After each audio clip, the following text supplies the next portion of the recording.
আউযু বিল্লাহি মিনাশ শাইতানির রাজিম বিসমিল্লাহির রহমানির রহিম। সো আমরা সূরা মায়েদার 11 নম্বর রুকু থেকে ইনশাআল্লাহ পড়া শুরু করছি। বিসমিল্লাহির রহমানির রহিম। 78 নম্বর আয়াত। বনি ইসরায়েলের মধ্যে যারা কুফরি করেছিল দাউদ ও ঈসা ইবনে মারইয়ামের মুখে তাদের লানত করা হয়েছিল। এটা এ কারণে যে তারা নাফরমানি করেছিল এবং সীমা লঙ্ঘনও করত।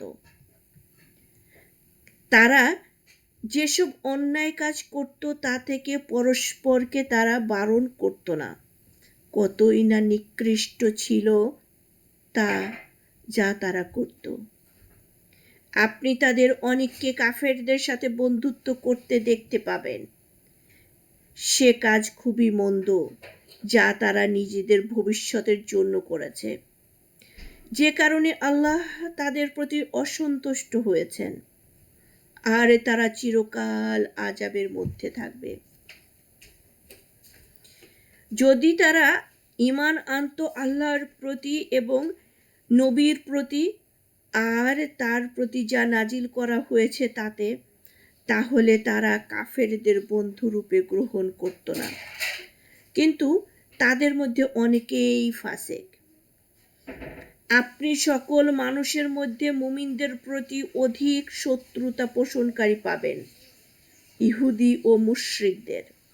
আর মানুষের মধ্যে মুমিনদের সাথে বন্ধুত্বে অধিক নিকটবর্তী আপনি তাদের পাবেন যারা বলে আমরা তো নাসারা, কারণ তাদের মধ্যে আছে অনেক আলেম ও সংসার বিরাগী দরবেশ, আর তারা অহংকারও করে না।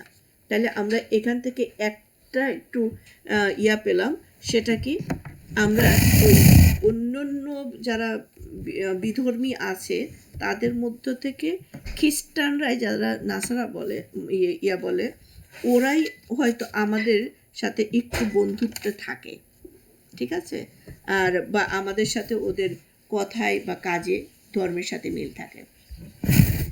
আমি এখন পড়ছি সূরা মায়েদার 83 নম্বর আয়াত থেকে, যেটা সপ্তম পারার শুরু। আর তারা যখন শোনে রাসূলের প্রতি যা নাজিল করা হয়েছে তা, তখন আপনি তাদের চোখ অশ্রু বিগলিত দেখতে পাবেন, কারণ তারা সত্যকে চিনে নিয়েছে। তারা বলে, হে আমাদের রব, আমরা ঈমান এনেছি, সুতরাং আপনি আমাদের সত্যকে স্বীকারকারীদের তালিকাভুক্ত করে নিন। সুবহানাল্লাহ। এখনো পর্যন্ত মুসলিম যারা ইসলাম গ্রহণ করছে নন মুসলিমদের মধ্যে থেকে, এদের মধ্যে কিন্তু ম্যাক্সিমামই খ্রিস্টানরাই বেশি করে এবং এখানে সেটাই বলছে যে ওদের চোখেই অশ্রু আসে ইসলামের কথা শুনে এবং তারা ইসলাম গ্রহণ করে। সুবহানাল্লাহ। 84 নম্বর আয়াত। আর আমাদের কি ওজর থাকতে পারে যে আমরা ঈমান আনবো না আল্লাহর প্রতি এবং সে সত্যের প্রতি যা আমাদের কাছে এসেছে, অথচ আমরা আশা করি যে আমাদের রব নেককার লোকদের সাথে আমাদের শামিল করবেন। ফলে তাদের এ উক্তির জন্য আল্লাহ তাদের পুরস্কার দেবেন জান্নাত, যার তলদেশে নহর প্রবাহিত হয়। তারা সেখানে চিরকাল থাকবে। এটাই নেককারদের প্রতিদান। আর যারা কুফরি করেছে এবং আমার আয়াতসমূহকে অস্বীকার করেছে তারাই দুর্যোগবাসী। সো এটি ছিল। আমরা এখন পড়ব সূরা মায়েদার 12 নম্বর রুকু থেকে 87 নম্বর আয়াত। ওহে যারা ঈমান এনেছ, তোমরা হারাম করো না সেসব উৎকৃষ্ট বস্তু যা আল্লাহ তোমাদের জন্য হালাল করেছেন, এবং সীমা লঙ্ঘন করো না, নিশ্চয়ই আল্লাহ সীমা লঙ্ঘনকারীদের ভালোবাসেন না। আর আল্লাহ তোমাদের যেসব বস্তু দিয়েছেন তার মধ্যে যা হালাল ও উৎকৃষ্ট তা খাও, এবং আল্লাহকে ভয় করো যার প্রতি তোমরা ঈমান রাখো না। তাহলে এখানে দুইটা শব্দ 88, হালাল এবং উৎকৃষ্ট। কোরআনে বলতেছে বারে বারে হালালান তয়্যিবান। তার মানে একটা তো আছে হালাল হারাম, যেগুলো নিষেধ করা হয়েছে সেগুলো খাবো না। আবার কিছু জিনিস আছে হালাল হারাম নাই, কিন্তু উৎকৃষ্ট হতে হবে। হ্যাঁ, যে নিকৃষ্ট তৃপ্তি আসে না সেরকম জিনিস আমরা সেটাও খাবো না। ওকে। 89, আল্লাহ তোমাদের পাকড়াও করবেন না তোমাদের নিরর্থক শপথের জন্য, কিন্তু তিনি তোমাদের পাকড়াও করবেন সেসব শপথের জন্য যা তোমরা ইচ্ছাকৃতভাবে করো। আর এর কাফফারা হলো 10 জন মিসকিনকে খাদ্য দান করা, মধ্যম ধরনের খাদ্য যা তোমরা সাধারণত তোমাদের পরিবারের লোকদের খেতে দাও, অথবা তাদের পরিধেয় বস্ত্র প্রদান করো, অথবা একজন কৃতদাসী মুক্ত করো। কিন্তু যে ব্যক্তি সামর্থ্য রাখে না তার জন্য তিনি 3 দিন রোজা রাখা, এ হলো তোমাদের শপথের কাফফারা। যখন তোমরা শপথ করবে তোমরা তোমাদের শপথসমূহ রক্ষা করো। এভাবে আল্লাহ তোমাদের জন্য তার আয়াতসমূহ বিশদভাবে বর্ণনা করেন যাতে তোমরা শুকর আদায় করো। তো আপাতত দৃষ্টিতে 89 নম্বর আয়াত থেকে আমরা একটা মেসেজ পাচ্ছি, সেটা হচ্ছে শপথ করলে শপথ পূর্ণ করতে হয়, শপথ ভঙ্গ করলে সেটার কাফফারা দিতে হয়, তাই না? আর শপথ যদি আমরা কোনো কিছু করি, শপথ কিন্তু সবসময় হবে আল্লাহর নামে, অন্য কোনো কিছুর নামে কিন্তু শপথ সেটা শপথ না। এমনও হতে পারে আমরা পূজা করে ফেলছি, দেবীর নামে শপথ, অমুক নামে শপথ, হ্যাঁ, চন্দ্র সূর্যের নামে শপথ, এগুলো শপথ না। শপথ শুধু আল্লাহর নামে, যে কারণে আমরা শপথ ভঙ্গ করলেও সেটা কাফফারা দিয়ে বেরোতে হবে। 90 নম্বর আয়াত, ওহে যারা ঈমান এনেছো, মদ, জুয়া, প্রতিমা এবং ভাগ্য নির্ধারণ স্বর এসব নোংরা অপবিত্র শয়তানের কাজ ছাড়া আর কিছুই নয়। সুতরাং তোমরা এসব থেকে বেঁচে থাকো যাতে তোমরা সফল কাম হতে পারো। শয়তান তো চায় তোমাদের মধ্যে শত্রুতা ও বিদ্বেষ সঞ্চারিত করতে মদ ও জুয়ার মাধ্যমে, এবং আল্লাহর স্মরণ ও নামাজ থেকেও সে তোমাদের বিরত রাখতে চায়। তবে কি তোমরা এখনো নিবৃত্ত হবে না?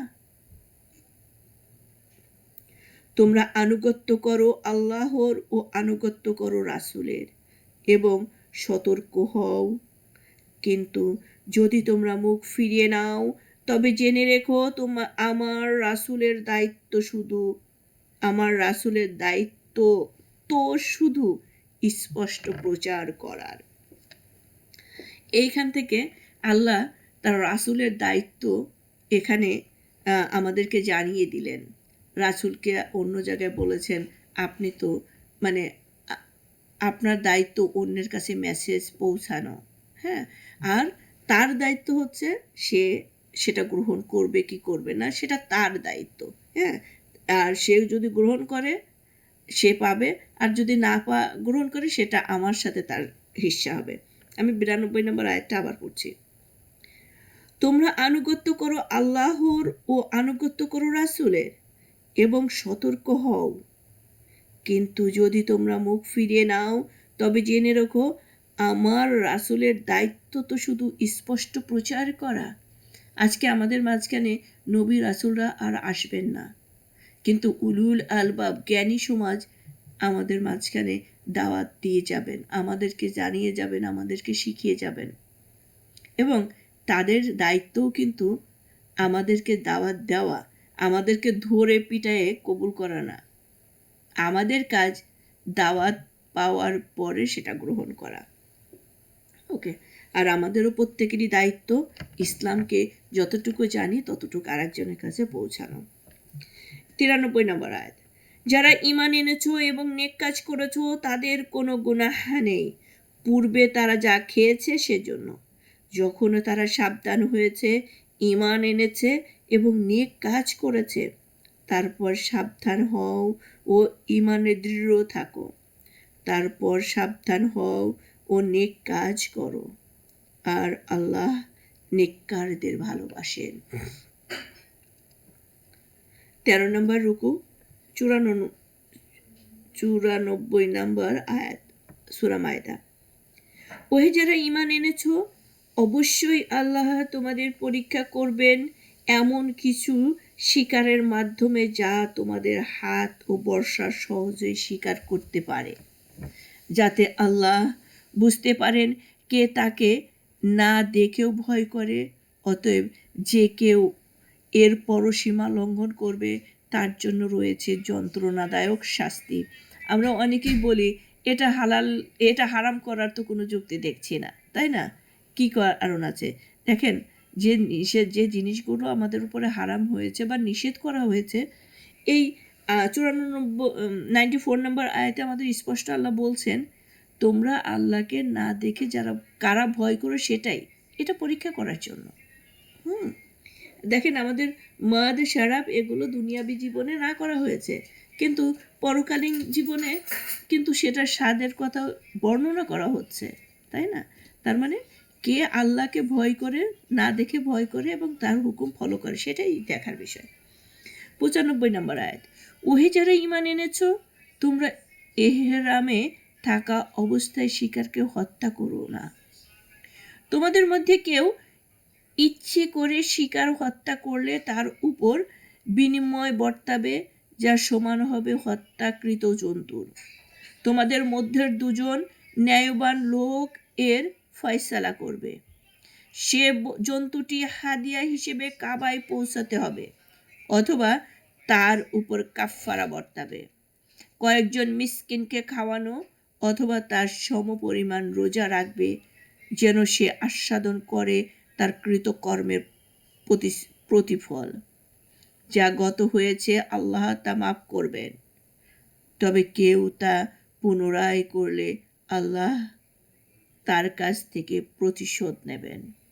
আল্লাহ পরাক্রমশালী, প্রতিশোধ গ্রহণে সক্ষম।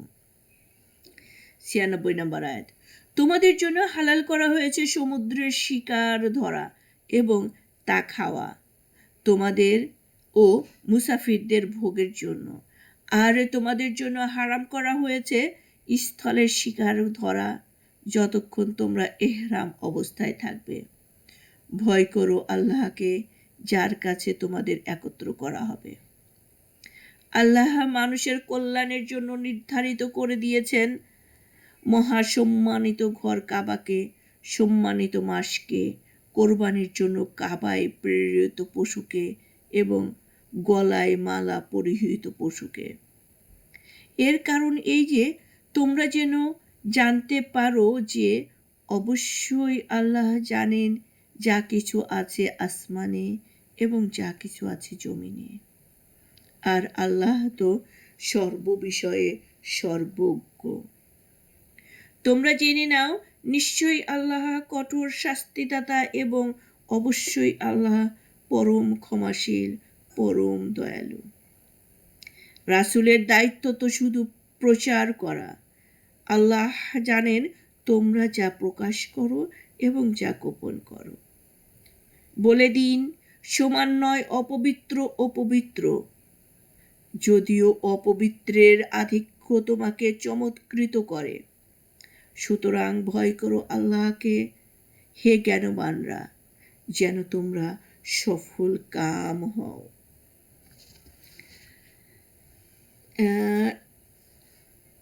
14 নম্বর রুকু, 101 নম্বর আয়াত, সূরা মায়দা। ওহে যারা ঈমান এনেছো, তোমরা এমন বিষয়ে প্রশ্ন করো না যা তোমাদের কাছে প্রকাশ করা হলে তোমাদের খারাপ লাগবে। যদি তোমরা সেসব বিষয় সম্বন্ধে প্রশ্ন করো কোরআন নাজিল হওয়ার সময়, তবে তোমাদের কাছে তা প্রকাশ করা হবে। আল্লাহ সেসব মাফ করে দিয়েছেন। আল্লাহ পরম ক্ষমাশীল, পরম সহনশীল।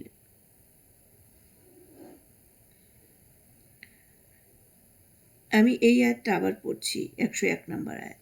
ওহে যারা ঈমান এনেছ, তোমরা এমন বিষয়ে প্রশ্ন করো না যা তোমাদের কাছে প্রকাশ করা হলে তোমাদের খারাপ লাগবে। যদি তোমরা সেসব বিষয় সম্বন্ধে প্রশ্ন করো কোরআন নাজিল হওয়ার সময়, তবে তোমাদের কাছে যা প্রকাশ করা হবে আল্লাহ সেসব মাফ করে দিয়েছেন। আল্লাহ পরম ক্ষমাশীল, পরম সহনশীল। 102 এরূপ প্রশ্ন তো করেছিল তোমাদের পূর্বে এক সম্প্রদায়, তারপর তারা সে বিষয়ে অবিশ্বাসী হয়ে গেল। আল্লাহ বহিরা, সাইবা, ওসিলা এবং হাম এর প্রচলন করেননি, কিন্তু যারা কুফরি করেছে তারাই আল্লাহর প্রতি মিথ্যা আরোপ করে, আর তাদের অধিকাংশই কোনো জ্ঞান রাখে না। আর যখন তাদের বলা হয় তোমরা এসো আল্লাহ যা নাজিল করেছেন সেদিকে এবং রাসূলের দিকে, তখন তারা বলে আমাদের জন্য তাই যথেষ্ট যার উপর আমরা আমাদের পূর্বপুরুষদের পেয়েছি। তবে কি যদিও তাদের পূর্বপুরুষরা কোনো জ্ঞানী না রাখে এবং হেদায়েত প্রাপ্তও না হয়, তবুও? ওহে যারা ঈমান এনেছ, তোমরা নিজেদের দায়িত্ব পালন করো। যে পথভ্রষ্ট হয়েছে সে তোমাদের কোনো ক্ষতি করতে পারবে না যদি তোমরা সৎ পথে পরিচালিত হও। তোমাদের সবাইকে আল্লাহরই দিকে ফিরে যেতে হবে। তারপরে তিনি তোমাদের অবহিত করবেন যা তোমরা করতে সে সম্বন্ধে। ওহে যারা ঈমান এনেছ, তোমাদের মধ্যে যখন কোনো ব্যক্তির মৃত্যু উপস্থিত হয় তখন তোমাদের মধ্য থেকে দুজন ন্যায়পরায়ণ লোককে ওসিয়ত করার সময় সাক্ষী রাখবে। যদি তোমরা সফরে থাকো এবং তোমাদের মৃত্যুর মুসিবত উপস্থিত হয়, তবে তোমাদের ছাড়া অন্য লোকদের মধ্য থেকে দুজন সাক্ষী রাখবে। তোমাদের সন্দেহ হলে তাদের উভয়কে নামাজের পর অপেক্ষমান রাখবে এবং তারা আল্লাহর নামে কসম করে বলবে, আমরা এর বিনিময়ে কোনো মূল্য গ্রহণ করতে চাই না, যদিও সে আত্মীয় হয়, এবং আমরা আল্লাহর সাক্ষ্য গোপন করব না। করলে আমরা গুনাহগারদের মধ্যে শামিল হব। দেখেন, মৃত্যুকালে ওসিয়ত। এখন আপনি ওরকম ন্যায়বান ব্যক্তি যদি নাও পান, অ্যাটলিস্ট যারা আছে তাদের নামাজের পরে তাদের কাছ থেকে ওয়াদা নিয়ে দেন, দেওয়ার, ওসিয়ত করার, যে আমি যে ওসিয়ত করে যাচ্ছি আমার মৃত্যুর পরে তুমি সেগুলো গোপন করো না। 107 নম্বর আয়াত।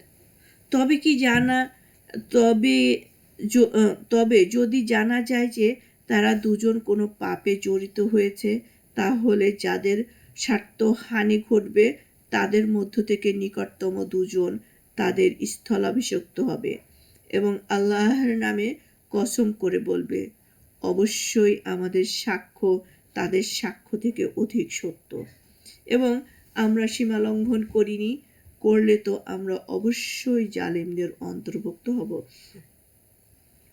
108 নম্বর আয়াত। এ পদ্ধতিতে অধিক সম্ভাবনা রয়েছে যে লোকেরা যথাযথভাবে সাক্ষ্য দান করবে, অথবা তারা ভয় করবে যে কসমের পর আবার তাদের কসম করানো হবে। তোমরা আল্লাহকে ভয় করো এবং শ্রবণ করো, আল্লাহ ফাসিক লোকদের সৎপথে পরিচালিত করেন না। আলহামদুলিল্লাহ, এই ছিল 14 নম্বর রুকু। এখন 15 নম্বর রুকু, 109 নম্বর আয়াত, সূরা মায়দা। স্মরণ করো যেদিন আল্লাহ রাসূলদের একত্র করবেন, তারপর বলবেন, কি উত্তর তোমরা পেয়েছিলে? তারা বলবে, আমাদের তো কোনো জ্ঞান নেই, আপনি অদৃশ্য বিষয় সম্বন্ধে সম্যক জ্ঞাত।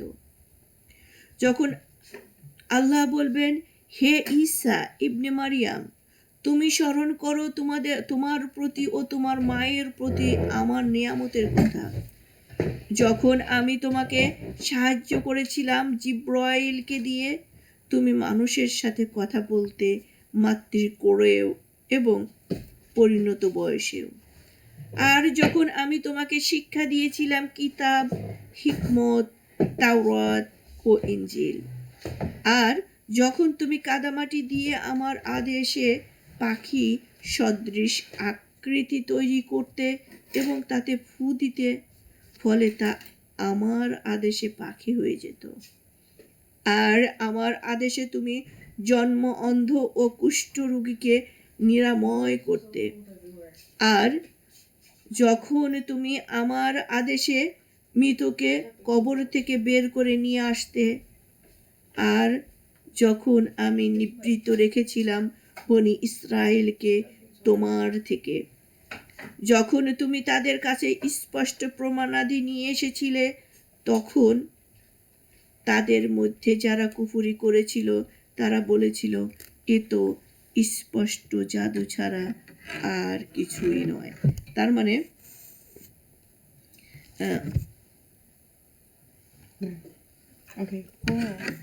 এখানে আমরা ঈসা আলাইসাল্লামের অনেকগুলো মোজেজার কথা আমরা জানতে পারলাম।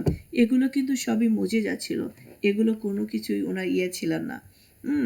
এবং উনি কিন্তু এটাই বলবেন যে আল্লাহর পক্ষ থেকে, আল্লাহর হুকুমে, আল্লাহর ইচ্ছাতে আমি করতে পেরেছি বা করি, এরকমই সব জায়গায় এসছে। আচ্ছা, 111 নম্বর আয়াত। আরও স্মরণ করো যখন আমি হাওয়ারীদের আদেশ করলাম, তোমরা ঈমান আনো আমার প্রতি এবং আমার রাসূলের প্রতি। তখন তারা বলেছিল, আমরা ঈমান আনলাম এবং আপনি সাক্ষী থাকুন যে আমরা তো মুসলিম। উস্তাদ এখন নাই, নামাজ পড়তেছে তারাবি। স্মরণ করো হাওয়ারীরা বলেছিল, হে ঈসা ইবনে মারিয়াম, আপনার রব কি আমাদের জন্য আসমানে থেকে খাদ্য ভর্তি খাঞ্চা প্রেরণ করতে পারেন? তিনি বলেছিলেন, আল্লাহকে ভয় করো যদি তোমরা প্রকৃত মুমিন হও। তারা বলল, আমরা চাই যে তা থেকে কিছু খাবো এবং আমাদের অন্তর পরিতৃপ্ত হবে। আর আমরা জেনে নিব যে আপনি আমাদের সত্য বলেছেন এবং আমরা তার সাক্ষী হয়ে যাব। ঈসা ইবনে মারিয়াম বললেন, হে আল্লাহ আমাদের রব, প্রেরণ করুন আমাদের জন্য আসমান থেকে খাদ্য ভর্তি খানজা, যা হবে আমাদের জন্য এবং আমাদের পূর্ববর্তী ও পরবর্তী সবার জন্য আনন্দ উৎসব স্বরূপ। আর আপনার পক্ষ থেকে একটি নিদর্শন হবে, আপনি আমাদের জীবিকা দান করুন আর আপনি শ্রেষ্ঠ রিজিক দাতা। আল্লাহ বললেন, অবশ্যই আমি তা তোমাদের কাছে প্রেরণ করব, কিন্তু এর পরেও তোমাদের মধ্যে কেউ কুফরি করলে তাকে আমি এমন শাস্তি দিব যে শাস্তি বিশ্ব জগতে অন্য কাউকে দিব না। সো এই নবী রাসূলরা যত মোজেজা পেয়েছেন বা তখন মোজেজা চাওয়া হতো, প্রত্যেকটা মোজেজাতেই কিন্তু এরপরে ভঙ্গকারীদের জন্য কঠিন শাস্তি থাকতো। 16 নম্বর রুকু, 116 নম্বর আয়াত। যখন আল্লাহ বললেন, হে ঈসা ইবনে মারিয়াম, তুমি কি লোকদের বলেছিলে যে তোমরা আল্লাহ ছাড়া আমাকে ও আমার মাতাকে দুই ইলাহ গ্রহণ করো? ঈসা বলবেন, আপনি পবিত্র, মহিমান্বিত। আমার পক্ষে মোটেও শোভনীয় নয় এমন কথা বলা, যা বলার কোনো অধিকার আমার নেই। যদি আমি তা বলে থাকি তবে আপনি তো তা জানতেন। আপনি তো জানেন যা আছে আমার মনে, কিন্তু আমি তো জানি না আপনার মনে যা আছে। আপনি তো অদৃশ্য বিষয় সম্বন্ধে সম্যক জ্ঞাত। 117। আমি তো তাদের কিছুই বলিনি, তাছাড়া যা আপনি আমাকে বলতে আদেশ করেছিলেন যে তোমরা ইবাদত করো আল্লাহর, যিনি প্রতিপালক আমার এবং প্রতিপালক তোমাদেরও। আর আমি তাদের ব্যাপারে সাক্ষী ছিলাম যতদিন আমি তাদের মধ্যে ছিলাম। তারপর যখন আপনি আমাকে তুলে নিলেন, তখন থেকে আপনি তাদের সম্বন্ধে ওয়াকিবহাল, আর আপনি সর্ববিষয়ে পূর্ণজ্ঞাত। আপনি যদি তাদের শাস্তি দেন, তবে তারা তো আপনারই বান্দা, আর যদি তাদের মাফ করে দেন, তবে আপনি তো পরাক্রমশালী, হিকমতওয়ালা। আল্লাহ বলবেন, আজকের দিনে উপকারে আসবে সত্যবাদীদের জন্য তাদের সত্যবাদিতা। তাদের জন্য রয়েছে জান্নাত, যার তলদেশে নহর প্রবাহিত হয়। তারা সেখানে অনন্তকাল থাকবে। আল্লাহ তাদের প্রতি সন্তুষ্ট এবং তারাও তার প্রতি সন্তুষ্ট। এ হলো মহা সফলতা। আসমান ও জমিনের এবং এদের মধ্যে যা কিছু আছে তার সার্বভৌমত্ব একমাত্র আল্লাহর, এবং তিনি সর্ববিষয়ে সর্বশক্তিমান। সো এই ছিল আমাদের সূরা মায়েদার। সো আলহামদুলিল্লাহ, সূরা মায়েদা থেকে শেষের কয়েকটা আয়াত থেকে কিন্তু আমরা অনেক কিছু ইনফরমেশান পেলাম, অনেক কিছু আমাদের ইমানের আকীদার জন্য অনেক দাওয়াত পেলাম, যেগুলো আমাদের এই জ্ঞানগুলো আমাদের রাখার এবং প্রত্যেকের থাকার এবং বিশ্বাস করা খুবই জরুরি। তো দেখেন, ডে অফ জাজমেন্টে কিন্তু ঈসা আলাইহিস সালামকে জিজ্ঞাসা করা হবে এবং তার উম্মতকে জিজ্ঞাসা করা হবে, এবং উনি কিন্তু সুন্দর করে বলবেন যে আল্লাহ, আমি তো কোনো জ্ঞান রাখি নাই, আপনি তো সব জানেন। আমি যদি ওই কাজগুলো করতাম, বলতাম, তাহলে আপনি জানতেন যে আমি তাদেরকে বলেছি কিনা। আর আপনি তো সর্বজ্ঞাতা। আর আমার দায়িত্ব আমি পালন করেছি। আর সেই দিন বিজয় হবে সত্যবাদীদের, সেদিন বিজয় হবে সত্যবাদীদের। যাই হোক, এই সূরা মায়েদার শেষের কয়েকটা আয়াত আমরা একটু নিজেরা দেখে নিতে পারি, যে এখানে ঈসা আলাইহিস সালাম যে ডে অফ জাজমেন্টে যে ইয়াগুলো আসবে, কথাগুলো আসবে, সেগুলো আমি এখন শুরু করছি আপনাদের সাথে। সূরা আনআম, সূরা আনআম, লাইটটা দিয়ে আসি।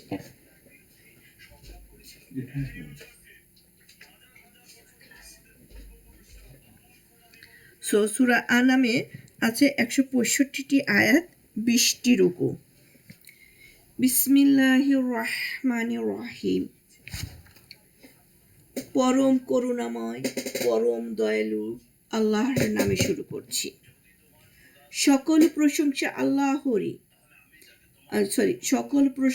আল্লাহরই জন্য, যিনি সৃষ্টি করেছেন আসমান ও জমিন এবং সৃষ্টি করেছেন আঁধার ও আলো।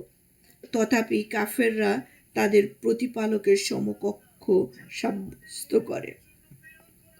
তিনি মাটি থেকে তোমাদের সৃষ্টি করেছেন, তারপর নির্ধারণ করে দিয়েছেন একটি কাল, আর একটি নির্দিষ্ট কাল আছে যা তিনিই জানেন, তথাপি তোমরা সন্দেহ করো।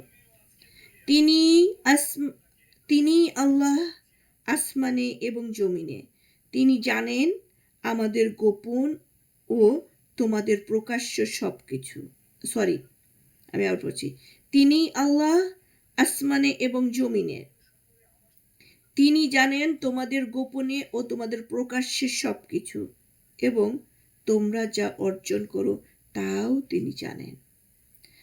তাদের কাছে আসেনি তাদের রবের নির্দেশনাবলী থেকে কোনো নিদর্শন, যা থেকে তারা মুখ ফেরায়নি। আমি আপনাদের কাছ থেকে 30 সেকেন্ড একটু চেয়ে নিচ্ছি।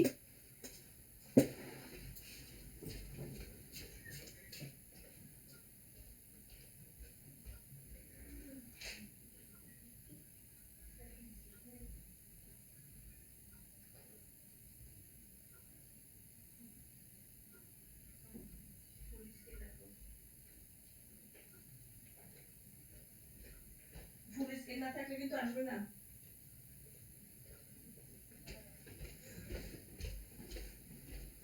সরি। আউযু বিল্লাহি মিনাশ শাইতানির রাজিম। বিসমিল্লাহির রহমানির রহিম। আমি পড়ছিলাম সূরা আনআম প্রথম রুকু 5 নম্বর আয়াত। সুতরাং তারা তো সত্যকে অস্বীকার করেছে যখন তা তাদের কাছে এসেছে, অতএব অচিরেই তাদের কাছে সে বিষয়ে প্রকৃত সংবাদ পৌঁছবে যা নিয়ে তারা উপহাস করত। তারা কি দেখেনি যে তাদের পূর্বে কত মানব গোষ্ঠীকে আমি ধ্বংস করে দিয়েছি, যাদের আমি দুনিয়ায় এমনভাবে প্রতিষ্ঠিত করেছিলাম যেমন তোমাদেরও করিনি। আর আমি তাদের উপর প্রচুর বৃষ্টি বর্ষণ করেছিলাম এবং প্রবাহিত করেছিলাম তাদের নিম্ন দেশে নহর সমূহ। তারপর তাদের পাপের দরুন আমি তাদের ধ্বংস করে দিয়েছি এবং তাদের পরে অন্য কোনো মানব গোষ্ঠী সৃষ্টি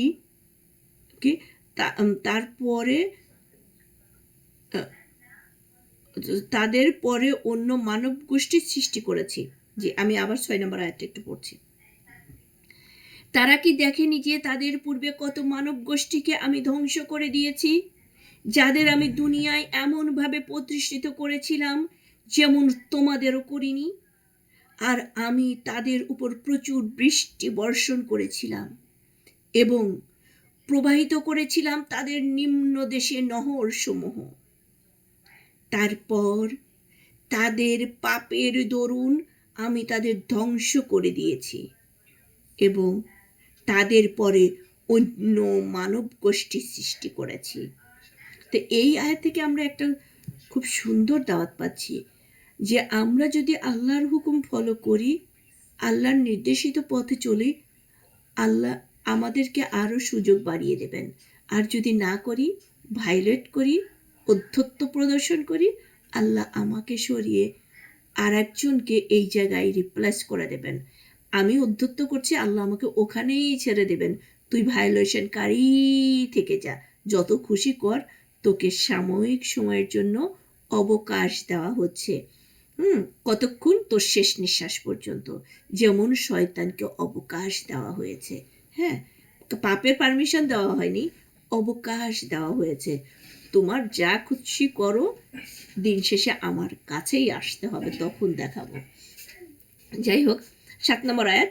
আল্লাহ যেন আমাদেরকে সবাইকে হেফাজত করেন, হেদায়েত দান করেন, হেদায়েতের উপরে রাখেন। আমরা যেন সেই ভায়োলেশনকারীদের মধ্যে না হই এবং অবকাশ, আল্লাহ যাদেরকে অবকাশ দিয়েছেন, আমরা যেন তার মধ্যেও নিজে না হই। আল্লাহ যেন আমাদেরকে হেফাজত করেন।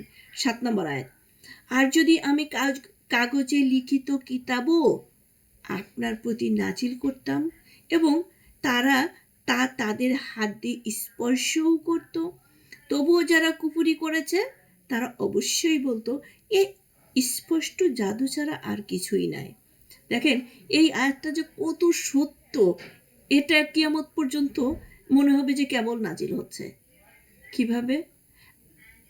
এখনো নাস্তিক, এখনো প্রচুর মানুষ বলে এটা সায়েন্টিফিক লজিক, বলো, এভিডেন্স দাও। মানে আপনি দাওয়াত দিচ্ছেন, সেটা সে বলতেছে এটার সায়েন্স কি বলছে, কোরআন কি বলছে, সেটা সে বিশ্বাস করে না। সো কোরআন তো জীবন্ত মজুজা, সেটাই সে বিশ্বাস করে না। তো তখনও যখন আসছে মানুষের কাছে, আমরা তো সেই লিখিত মজুজাই দেখতে পাচ্ছি, তাই না? আমাদের কাছে তো আরো লিখিত।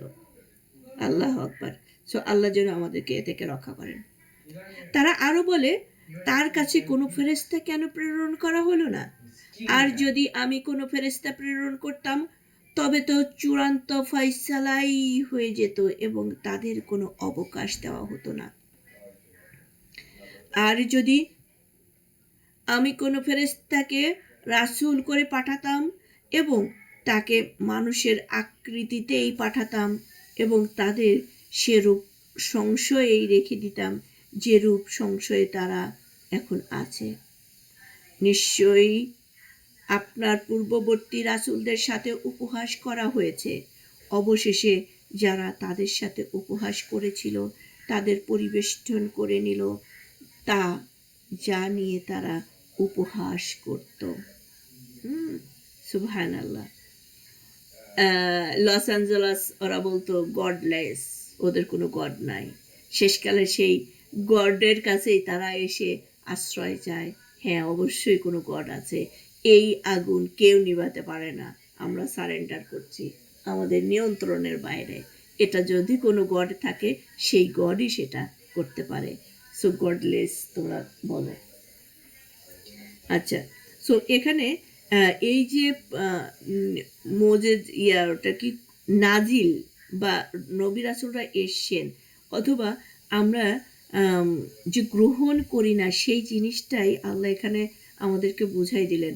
তোমাদের কাছে যখন কোনো কোরআনের মেসেজ আসে, হাদিসের মেসেজ আসে, তোমরা আবু বকরের মতো হয়ে যাও, বিশ্বাসী হয়ে যাও, এত রিসার্চ করতে যাও না। যত কিছু তোমরা যুক্তি চাইবে, যুক্তির পর যুক্তি চাইবেই।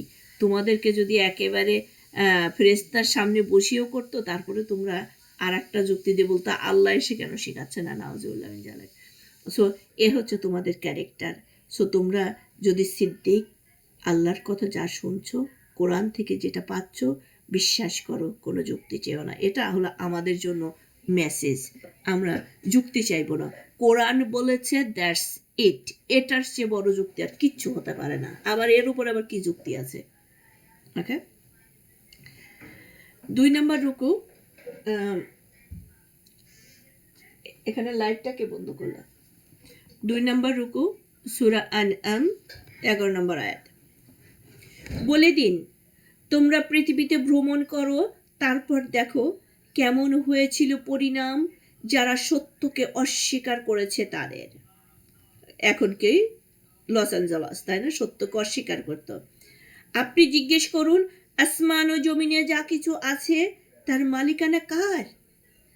আপনি বলে দিন, আল্লাহর। তিনি অনুগ্রহ করাকে নিজের উপর কর্তব্য হিসেবে স্থির করে নিয়েছেন। সুবহানাল্লাহ। তিনি অবশ্যই তোমাদের একত্র করবেন কিয়ামতের দিন, এতে কোনো সন্দেহ নেই। যারা নিজেরা নিজেদের ক্ষতি করেছে তারা ঈমান আনবে না। যা কিছু আছে, যা কিছু অবস্থান করে রাত্রিকালে ও দিবাভাগে, তা তারই, এবং তিনি সর্বশ্রোতা, সর্বজ্ঞ। বলুন, আসমান ও জমিনের স্রষ্টা আল্লাহ ছাড়া অন্য কাউকে কি আমি অভিভাবক রূপে গ্রহণ করব? তিনি আহার্য দান করেন, কিন্তু তাকে কেউ আহার্য দান করে না। বলুন, আমি আদিষ্ট হয়েছি যে আমি যেন সর্বপ্রথম ইসলাম গ্রহণ করি। আমাকে আরো নির্দেশ প্রদান করা হয়েছে যে আপনি কখনো মুশরিকদের দলভুক্ত হবেন না। বলুন, আমি যদি আমার রবের নাফরমানি করি তবে আমি ভয় করি এক মহা শাস্তির। দেখেন, এই 14-15 এই আয়াতগুলো কিন্তু একজন দায়ীর জন্য প্রযোজ্য, তাই না? একজন দায়ী আপনাকে মিসগাইড করবে, আমাকে মিসগাইড করবে, হ্যাঁ, আমাকে ভুল শেখাবে, ভুল ফতোয়া দিবে, হ্যাঁ, তো সে নিজে কি আল্লাহর ভয় করে না? আজকের নোমান আলী খান, আজকের জাকির নায়েক, ওনারা কি আল্লাহকে কম ভয় করেন? ওনারা আমাদেরকে মিসগাইড করছেন? নো, না। এই কথাটাই সমস্ত নবী রাসূল, সমস্ত দায়ী যারা আল্লাহর কথা বলছেন, তারা আমাদের থেকে অনেক বেশি আল্লাহকে ভয় করেন। আল্লাহু আলাম। তবে কেউই পরকালকে হারানোর জন্য আরেকজনকে কোরআনের প্রতি আহ্বান করে না। 17 নম্বর আয়াত, এটাই তো আমি পড়লাম। আর আল্লাহ যদি তোমাকে কোনো কষ্ট দেন, না পড়িনি। আচ্ছা, আমি 14 থেকে আবার একটু পড়ছি। 14, 15, 16, 17, 18, 19 এই কয়েকটা আয়াত একটার সাথে একটা খুব লিঙ্ক। আমি এর মাঝখানের কথা বলবো না, জাস্ট পড়ে যাব। 14 নম্বর, বলুন, আসমান ও জমিনের স্রষ্টা আল্লাহ ছাড়া অন্য কাউকে কি আমি অভিভাবক রূপে গ্রহণ করব? তিনি আহার্য দান করেন, কিন্তু তাকে কেউ আহার্য দান করে না। বলুন, আমি আদিষ্ট হয়েছি যে আমি যেন সর্বপ্রথম ইসলাম গ্রহণ করি। আমাকে আরো নির্দেশ প্রদান করা হয়েছে যে আপনি কখনো মুশরিকদের দলভুক্ত হবেন না। বলুন, আমি যদি আমার রবের নাফরমানি করি তবে আমি ভয় করি এক মহাদিনের শাস্তির। সেদিন যার কাছ থেকে তা সরিয়ে নেওয়া হবে তার প্রতি তো তিনি দয়া করবেন, আর এটাই স্পষ্ট সাফল্য। আর আল্লাহ যদি তোমাকে কোনো কষ্ট দেন তবে তিনি ছাড়া তা মোচনকারী আর কেউ নেই। আর তিনি যদি তোমার মঙ্গল করেন তবে তিনি সবকিছুর উপর সর্বশক্তিমান। তিনি পরাক্রমশালী নিজ বান্দাদের উপর, এবং তিনি হিকমতওয়ালা সর্বজ্ঞ। বলুন, সাক্ষ্যরূপে কোন বস্তু সর্বশ্রেষ্ঠ? বলে দিন, আল্লাহই আমার ও তোমাদের মতো সাক্ষী, এবং আমার কাছে এ কোরআন প্রেরিত হয়েছে যেন আমি এর মাধ্যমে তোমাদের এবং যাদের কাছে এটা পৌঁছবে সবাইকে সতর্ক করি। তোমরা কি সাক্ষ্য দাও যে আল্লাহর সাথে অন্যান্য মাবুদও রয়েছে? বলে দিন, আমি এরূপ সাক্ষ্য দেই না। বলুন, তিনি একমাত্র মাবুদ, এবং তোমরা যে শরিক করো আমি অবশ্যই তা থেকে মুক্ত।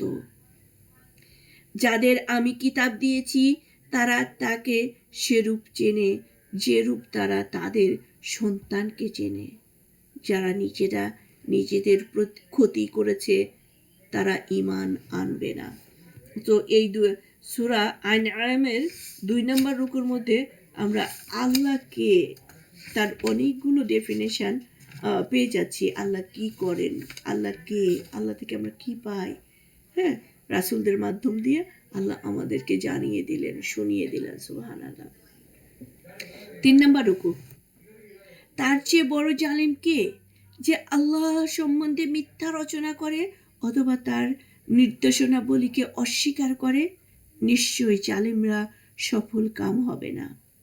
স্মরণ করো যেদিন আমি তাদের সবাইকে একত্র করব, তারপর মুশরিকদের বলবো, কোথায় তারা যাদের তোমরা আমার শরীক মনে করতে? তারপর তাদের শিরকের পরিণাম এছাড়া আর কিছুই হবে না যে তারা বলবে, আমাদের রব আল্লাহর কসম, আমরা তো মুশরিক ছিলাম না। দেখো তো তারা কেমন মিথ্যা বলল নিজেদের বিরুদ্ধে। তারা উধাও হয়ে গেছে তাদের থেকে সেসব যা তারা মিছামিছি কল্পনা করত। আর তাদের মধ্যে কেউ কেউ আপনার দিকে কান পেতে রাখে। আমি তাদের অন্তরের উপর পর্দা ফেলে রেখেছি যেন তারা তা বুঝতে না পারে, এবং তাদের কানে ছিপি ভরে দিয়েছি। যদি তারা সকল নিদর্শন প্রত্যক্ষ করে তবুও তারা তাতে ঈমান আনবে না। এমনকি তারা যখন আপনার কাছে এসে ঝগড়ায় লিপ্ত হয় তখন কাফেররা বলে, এ তো পূর্ববর্তীদের কিচ্ছা কাহিনী ছাড়া আর কিছু নয়। আর তারা তা থেকে অপরকে নিবৃত রাখে এবং নিজেরাও তা থেকে দূরে সরে থাকে। তারা তো নিজেদেরই ধ্বংস করছে অথচ তা বুঝতে পারছে না। আর যদি আপনি দেখতে পেতেন যখন তাদের দাঁড় করানো হবে দোজখের কিনারে, তখন তারা বলবে, হায়, কতই না ভালো হতো যদি আমাদের পুনরায় দুনিয়ায় প্রেরণ করা হতো, তবে আমরা আমাদের রবের নিদর্শন সমূহকে অস্বীকার করতাম না এবং আমরা মুমিনদের অন্তর্ভুক্ত হয়ে যেতাম।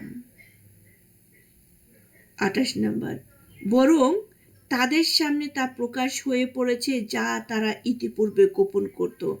আর যদি তারা প্রত্যাবর্তিত হয় তবুও তারা তাই পুনরায় করবে যা করতে তাদের নিষেধ করা হয়েছিল, আর নিশ্চয়ই তারা মিথ্যাবাদী। দেখেন এই 27 এবং 28 নম্বর আয়াত, আমরা সেই ডে অফ জাজমেন্টে যখন বিপদে পড়ব তখন বলবো আমাকে আবার ফিরিয়ে যদি দিতেন, এবার আমি ইমানদার হতাম। কিন্তু প্রতিটা দিন আল্লাহ আমাদের মৃত্যু থেকে ফিরিয়ে দিচ্ছেন। আমরা সকালে ঘুম থেকে সুস্থতার সাথে উঠছি, এটা মৃত্যু থেকে আল্লাহ আর একবার আমাদের কাজ করার সুযোগ দিলেন এবং তার নিদর্শন দেখেন আমরা ঘুম থেকে উঠে একটা আমল অনেকেই করি, সেটা কি সূরা আলে ইমরানের শেষের 10টা আয়াত। সে আল্লাহ ওখানে বলতেছেন আমার নিদর্শন থেকে তোমরা কি দেখো রাতে শুয়ে বসে সর্ব অবস্থায় তোমরা ইবাদত করো। যাই হোক, এই যে আমরা ইবাদত সর্ব অবস্থায় করার কথা বলছে, ঘুম থেকে ওঠার সাথে সাথে ইবাদত শুরু হলো আবার ঘুমাতে যাওয়া পর্যন্ত। আর মুমিনের ঘুমটাও ইবাদতের মধ্যে দিয়েই কাটে। সুবহানাল্লাহ। সো আমরা যেন ওই অজুহাত না খুঁজি, কারণ আল্লাহ আমাদের প্রতিটা দিন সুযোগ দিচ্ছেন আবার ইবাদত করার। আমরা ঘুম থেকে উঠে যেন এই দোয়াটাও করি, মনে আমার ভাষাতেই করি, আল্লাহ আপনি তো আমাকে আবার জীবন দান করলেন, এই জীবনটা, এই সময়টা, যে সময়টা আপনি আমার লাইফে আবার দিলেন, এক্সট্রা দিলেন, ব্লেসিং দিলেন, আমার প্রতিটা সেকেন্ড যেন আমি আপনার জিকিরের সাথে কাটাতে পারি, ইমানের উপরে থাকতে পারি, আমার ব্লিঙ্ক অফ সময়ও যেন আমি নষ্ট না করি। আপনি আমাকে যে সুযোগ আবার দিলেন তা যেন আমি একনিষ্ঠভাবে পালন করতে পারি এবং সেটা ব্যবহার করতে পারি। এই দোয়াটুক আমরা ঘুম থেকে উঠে আল্লাহর কাছ থেকে চেয়ে নিব। হ্যাঁ, এটা যদি বলেন কোন বইতে আছে কি আছে সেটা না বোনেরা, এটা ফিলিংস থেকে দোয়াটা। ওকে, 29 নম্বর আয়াত সূরা আনআম। আর তারা বলে আমাদের এক পার্থিব জীবনই একমাত্র জীবন এবং আমরা পুনরুত্থিতও হব না। আর যদি আপনি দেখতে পেতেন যখন তাদের দাঁড় করানো হবে তাদের রবের সামনে এবং তিনি বলবেন এটা কি বাস্তব সত্য নয়? তারা বলবে নিশ্চয় সত্য, কসম আমাদের রবের। তিনি বলবেন তবে তোমরা যে কুফরি করতে সে কারণে আযাব আস্বাদন করব। আল্লাহুম্মা আযিনি মিনান নার, আল্লাহুম্মা আযিনি মিনান নার, আল্লাহুম্মা আযিনি মিনান নার। 4 নম্বর রুকু সূরা আনআম 31 নম্বর আয়াত।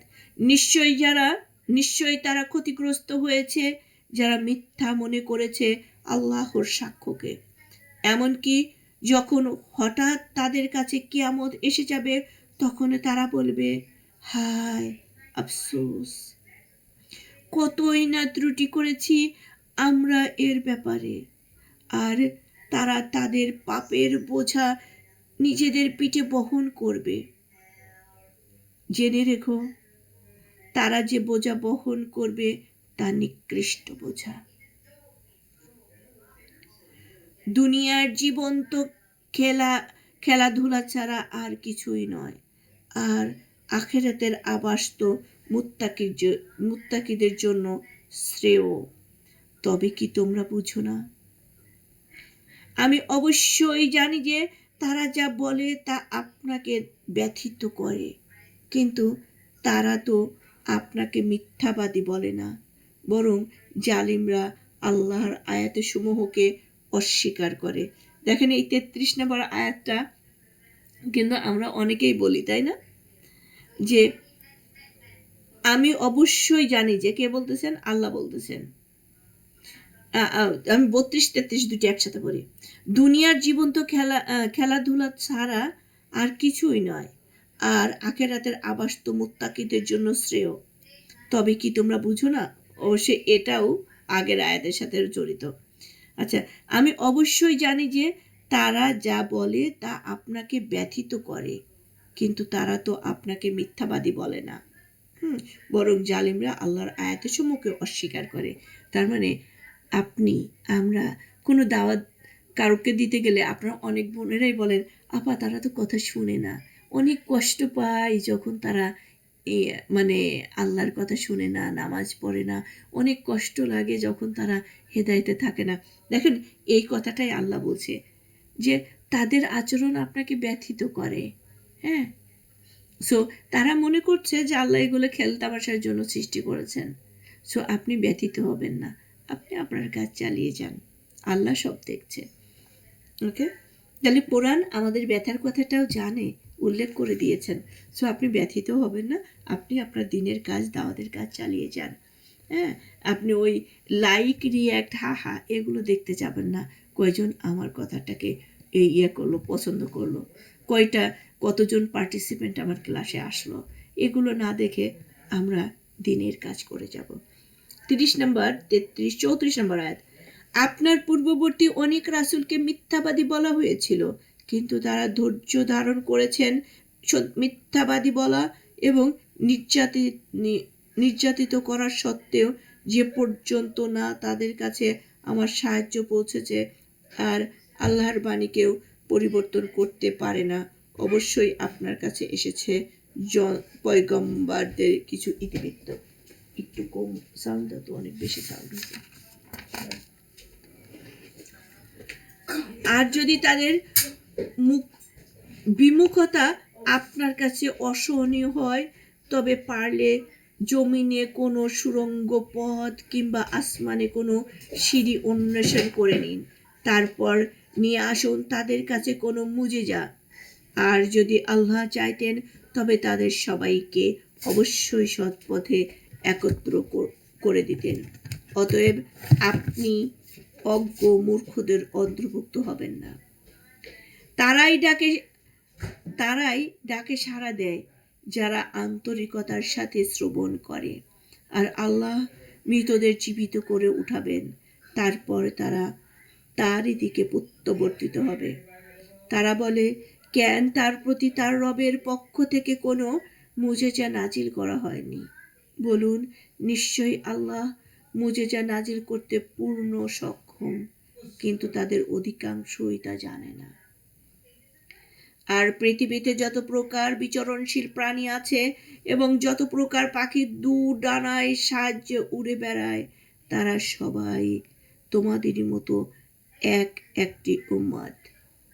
আমি কোনো কিছু কিতাবে লিপিবদ্ধ করতে ছাড়িনি। অবশেষে সবাই তাদের রবের কাছে একত্র করা হবে। তাহলে পৃথিবীতে যা কিছু আছে সবই আল্লাহর সৃষ্টি, এবং কিয়ামতের দিন সবাই তার রবের সামনে উপস্থিত হবে। 39 নম্বর আয়াত, সূরা আনআম। যারা আমার নিদর্শন সমূহকে অস্বীকার করে তারা বধির, বোবা, তারা রয়েছে অন্ধকারে। আল্লাহ যাকে চান বিপদগামী করেন এবং যাকে চান তিনি সরল পথে পরিচালিত করেন। সো দেখেন 39 নম্বর আয়াতে কি বলতেছেন আল্লাহ? যারা আল্লাহর নিদর্শনকে অস্বীকার করে তারা বধির বা বোবা। তারা কোথায় আছে? অন্ধকারে। অন্ধকারে গভীরে যে আছে সে তো কোনো রাস্তা চিনে না, সে তো সঠিক রাস্তায় যেতে পারে না, কারণ তার সামনে যে আলো ছিল কোরআন, সে কোরআনকে অ্যাভয়েড করেছে। এখন সে আছে অন্ধকারে, সে রাস্তা পাবে কি করে যদি কোরআনের সাথে না থাকে? 40 নম্বর আয়াত, বলুন, আচ্ছা বলো তো, যদি তোমাদের কাছে আল্লাহ কোনো আযাব এসে পৌঁছে অথবা তোমাদের কাছে কিয়ামত এসে যায়, তবে তোমরা কি আল্লাহকে ছাড়া অন্যকে ডাকবে? যদি তোমরা সত্যবাদী হও, বরং তখন তো শুধু তাকেই ডাকতে থাকো যে জন্য তোমরা তাকে ডাকো। ইচ্ছে করলে তিনি তা দূর করবেন, আর তোমরা ভুলে যাবে যাদের তার শরীক করতে। এই ছিল সূরা আনআমের 4টা রুকু। এখন আমি আপনাদের সামনে 5ম রুকু থেকে পড়ব ইনশাআল্লাহ। আমি তো আপনার পূর্ববর্তী উম্মতদের কাছেও রাসূল প্রেরণ করেছি, তারপর আমি তাদের পাকড়াও করেছিলাম অভাব, অনটন ও রোগ ব্যাধি দিয়ে, যেন তারা কাকুতি মিনতি করে।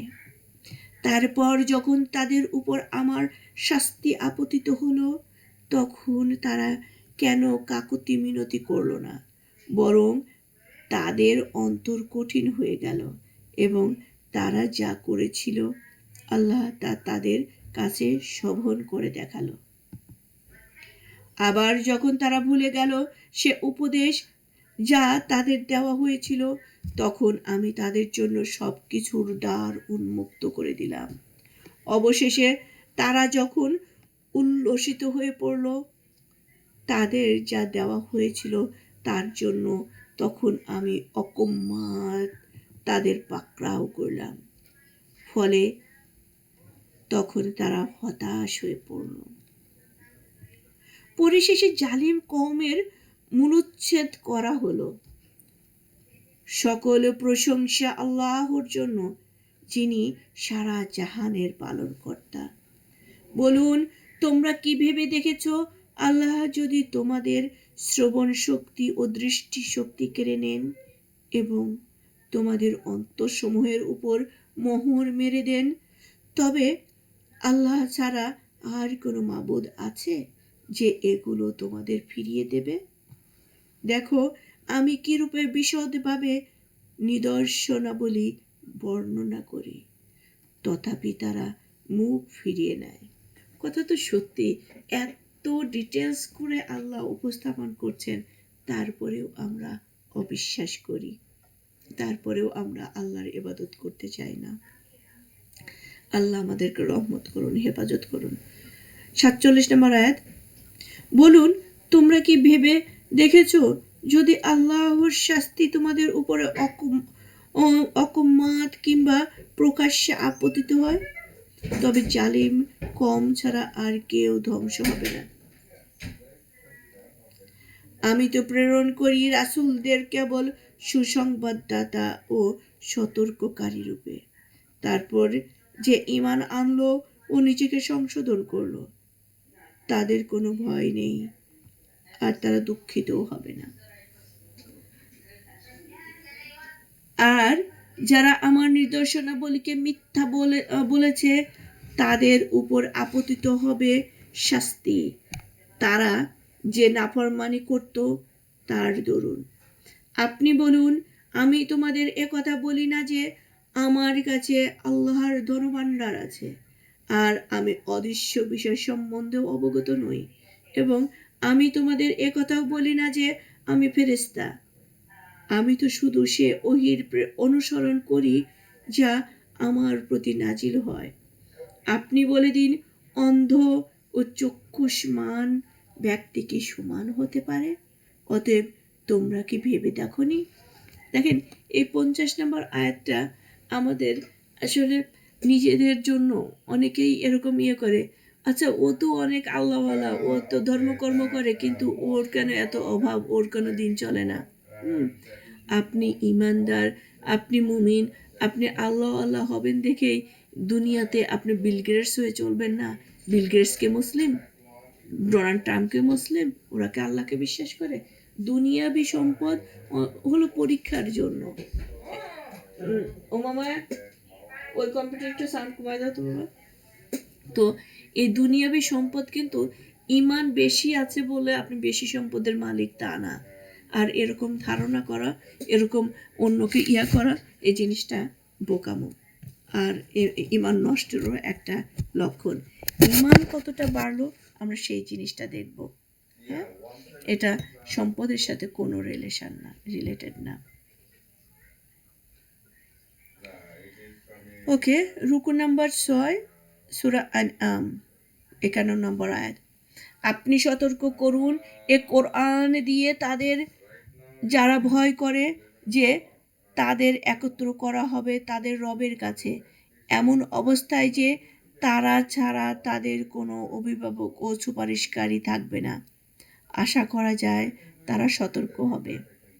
আর আপনি বিতাড়িত করবেন না তাদের যারা সকালে ও বিকালে তাদের রবের ইবাদত করে শুধু তারই সন্তুষ্টি কামনা করে। আপনার উপরে তাদের কোনো কর্মের জবাবদিহির দায়িত্ব নেই এবং তাদের উপরেও আপনার কোনো কর্মের জবাবদিহির দায়িত্ব নেই, যে কারণে আপনি তাদের বিতাড়িত করবেন, অন্যথায় আপনি জালিমদের অন্তর্ভুক্ত হয়ে যাবেন। এভাবেই আমি তাদের কিছু লোক দিয়ে পরীক্ষা করেছি, যাতে তারা বলে, এরাই নাকি তারা আমাদের মধ্য থেকে যাদের প্রতি আল্লাহ করুণা করেছেন। আল্লাহ কি কৃতজ্ঞদের সম্পর্কে ভালো জানেন না? আর যখন আসবে আপনার কাছে তারা যারা ঈমান আনে আমার আয়াতে, তখন আপনি বলবেন, তোমাদের উপর শান্তি বর্ষিত হোক। তোমাদের রব রহমত করা নিজ কর্তব্য বলে স্থির করে নিয়েছেন। সুবহানাল্লাহ। তোমাদের মধ্যে যে ব্যক্তি অজ্ঞতাবশত কোনো মন্দ কাজ করে তারপর তওবা করে নেয় এবং সংশোধন করে নেয়, তবে তো আল্লাহ পরম ক্ষমাশীল, পরম দয়ালু। আর এভাবেই আমি আয়াতসমূহ বিস্তারিত বর্ণনা করি এবং এতে অপরাধীদের পথও সুস্পষ্ট হয়ে ওঠে। সুবহানাল্লাহ। তাহলে কত সুন্দর কথাটা আমরা 54 নম্বর আয়াত থেকে পেলাম, যে আপনি বলে দিন, তোমাদের উপর শান্তি বর্ষিত হোক। সুবহানাল্লাহ, আমাদের উপরে সালাম। তোমাদের রব রহমত করার নিজ কর্তব্য বলে স্থির করে নিয়েছেন। সুবহানাল্লাহ। তাহলে আমাদের উপরে উনার রহমতটা উনি কর্তব্যর মধ্যে নিয়ে নিয়েছেন। আল্লাহু আকবার। 7 নম্বর রুকু 56 নম্বর আয়াত, সূরা আনআম। বলুন, আমাকে নিষেধ করা হয়েছে তাদের ইবাদত করতে যাদের তোমরা ডাকো আল্লাহকে ছেড়ে। আরও বলুন, আমি তোমাদের খেয়াল খুশির অনুসরণ করি না, করলে আমি বিপদগামী হয়ে যাব এবং হেদায়েত প্রাপ্ত লোকদের মধ্যে থাকব না। বলুন, আমি তো আমার রবের পক্ষ থেকে স্পষ্ট প্রমাণের উপরে প্রতিষ্ঠিত, অথচ তোমরা তা অস্বীকার করছো। তোমরা যা সত্তর চাইছো তা আমার কাছে নেই। বলুন, তোমরা যা সত্তর চাইছো তা যদি আমার কাছে থাকতো, তবে তো আমার ও তোমাদের মধ্যকার ব্যাপার কবেই ফায়সালা হয়ে যেত। আল্লাহ জালিমদের সম্বন্ধে খুব জানেন। তারই কাছে আছে অদৃশ্যের চাবি, তিনি ছাড়া অন্য কেউ তা জানে না। তিনি জানেন যা কিছু আছে স্থলে ও জলে, একটি পাতাও ঝরে না তার অজ্ঞাতসারে। কোনো শস্যকণা জমিনের অন্ধকারে অঙ্কুরিত হয় না, অথবা আর্দ্র কিংবা শুষ্ক কোনো বস্তু নেই যা সুস্পষ্ট কিতাবে নেই। তাহলে দেখেন, এখানে একটা গাছের পাতার এই ইয়েটা আমি আবার পড়ছি। তারই কাছে আছে অদৃশ্যের চাবি, তিনি ছাড়া অন্য কেউ তা জানে না। অদৃশ্য কে জানে? শুধু আল্লাহ জানে। তিনি জানেন যা কিছু আছে স্থলে ও জলে, একটি পাতাও ঝরে না তার অজ্ঞাতসারে। দেখেন, তার মানে তার জ্ঞাতসারে। আমরা বলি তার হুকুমেই তো আমি পাপ করেছি, তার হুকুমের বাইরে তো কেউ কিছু করতে পারে না। না, তার নলেজের মধ্যে। আমি যা কিছু করছি সব কিছু তিনি জানেন, তার সামনে সংঘটিত হচ্ছে, সাক্ষী হিসাবে তিনি যথেষ্ট। আর আল্লাহ আমাদেরকে দিয়ে গুনাহ কেন করাবেন? জোর করে কেন গুনাহ করাবেন? তাহলে কোরআন কিতাব, এত রাসূল কেন আল্লাহ পাঠালেন? এত দাওয়াত আমাদের কাছে কেন পাঠাচ্ছেন? আমাদেরকে সঠিক পথের দাওয়াত কেন দিচ্ছেন? আল্লাহ কি চান? তার আগের আয়াতে আমরা কি বললাম? আল্লাহ তার উপরে কর্তব্য করে নিয়েছেন দয়া করাকে, রহমত করাকে, যে কারণে আল্লাহ এত রাসূল দিয়েছেন, কোরআন দিয়েছেন, এত কিতাব দিয়েছেন। এখনও আমাদের কাছে কত ইসলামী আলেমদেরকে পাঠাচ্ছেন আমাদেরকে সঠিক পথ দেখানোর জন্য, আমরা যেন জান্নাতে যাই। তাহলে আল্লাহ আমাদেরকে জাহান্নাম দিতে চান না, যে আল্লাহর হুকুমে আমি এটা করছি না। আউযুবিল্লাহ মিন জালিক। এবার 60 নম্বর আয়াত, 7 নম্বর রুকু। আর তিনি রাত্রিকালে তোমাদের এক প্রকার মৃত্যু ঘটান এবং তিনি জানেন যা তোমরা দিনের বেলায় করো। তারপর তিনি দিনের বেলায় তোমাদের পুনর্জাগরিত করেন যাতে নির্ধারিত আয়ুষ্কাল পূর্ণ করে দেওয়া হয়, অতঃপর তারই দিকে তোমাদের প্রত্যাবর্তন হবে। তারপর তিনি তোমাদের জানিয়ে দেবেন যা তোমরা করেছ। এই কথাটা একটু আগে বললাম, তাই না? আমাদের ঘুমটা একটা মৃত্যু। ওকে, 8 নম্বর রুকু। আর তিনি স্বীয় বান্দাদের উপর প্রবল পরাক্রমশালী এবং তিনি প্রেরণ করেন তোমাদের প্রতি রক্ষক। এমনকি যখন তোমাদের কারো মৃত্যু আসে তখন আমার প্রেরিত ফেরেশতারা তার জান কবজ করে এবং তারা কোনো ত্রুটি করে না। তারপর তাদের প্রকৃত প্রভু আল্লাহর কাছে তারা প্রত্যাবর্তিত হয়। শুনে রেখো, কৃতজ্ঞ তো তারই শুনে রেখো, কর্তৃত্ব তো তারই এবং হিসাব গ্রহণকারীদের মধ্যে তিনি সর্বাপেক্ষা দ্রুত। বলুন, কে সে যিনি তোমাদের উদ্ধার করেন স্থলের ও সমুদ্রের অন্ধকার থেকে, যখন তোমরা তাকে ডাকো বিনীতভাবে ও গোপনে, এই বলে যে যদি আপনি আমাদের এ বিপদ থেকে উদ্ধার করেন তবে আমরা অবশ্যই কৃতজ্ঞদের অন্তর্ভুক্ত হয়ে যাব। বলুন, আল্লাহই তোমাদের উদ্ধার করেন তা থেকে এবং যাবতীয় বিপদ আপদ থেকেও। আপনিও তথাপিও তোমরা শিরক করো। বলুন, তিনি সক্ষম তোমাদের উপর শাস্তি প্রেরণ করতে, তোমাদের উপর দিক থেকে অথবা তোমাদের পদতল থেকে, কিংবা তোমাদের বিভিন্ন দলে বিভক্ত করতে এবং এক দলকে অন্য দলের যুদ্ধের স্বাদ গ্রহণ করাতে। দেখো, আমি কিরূপে বিভিন্নভাবে আয়াতসমূহ বর্ণনা করি যাতে তারা বুঝে নেয়। আর আপনার কওম এর শাস্তিকে মিথ্যা বলছে, অথচ তা সত্য। আপনি বলে দিন, আমি তোমাদের উপর কার্যনির্বাহক নই? প্রত্যেক সংবাদ কার্যকরী হওয়ার জন্য নির্ধারিত সময় আছে এবং সত্তরই তোমরা তা জানতে পারবে। আর যখন তুমি দেখো তারা আমার আয়াতসমূহে খুদ অন্বেষণ করে, তখন তুমি তাদের কাছ থেকে সরে থাকবে, যে পর্যন্ত না তারা অন্য আলোচনায় প্রবৃত্ত হয়। আর যদি শয়তান তোমাকে ভুলিয়ে দেয়, তবে স্মরণ হবার পর জালিম কওমের সাথে বসবে না।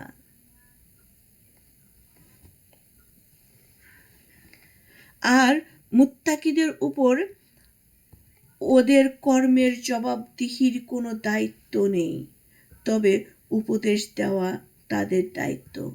হয়তো তারা তাকওয়া অবলম্বন করতে পারে। আর দেখেন 69 নম্বর আয়াতে আল্লাহ সুন্দর একটা কথা আমাদেরকে জানিয়ে দিলেন যে উপদেশ দেওয়া দায়িত্ব। হয়তো তারা আমাদের এটাই মনে রাখতে হবে, উপদেশ দেওয়াটা আমাদের দায়িত্ব। আমি যাকে উপদেশ দিচ্ছি হয়তো সে এটা গ্রহণ করতে পারে এবং সে তাকে অবলম্বন করতে পারে। যে সে করলো না কেন, করছে না কেন, এইটা আমাদের চিন্তা করা দরকার নেই। আমাদের কাজ একটাই, সেটা হচ্ছে আল্লাহর দ্বীনকে, কোরআনকে আমরা অন্যের কাছে প্রেজেন্ট করব। হ্যাঁ, আমরা তো জানি না তার মনের মধ্যে কি আছে। হয়তো সে কবুল করতে পারে, হয়তো সে হেদায়েত পেতে পারে। সুবহানাল্লাহ।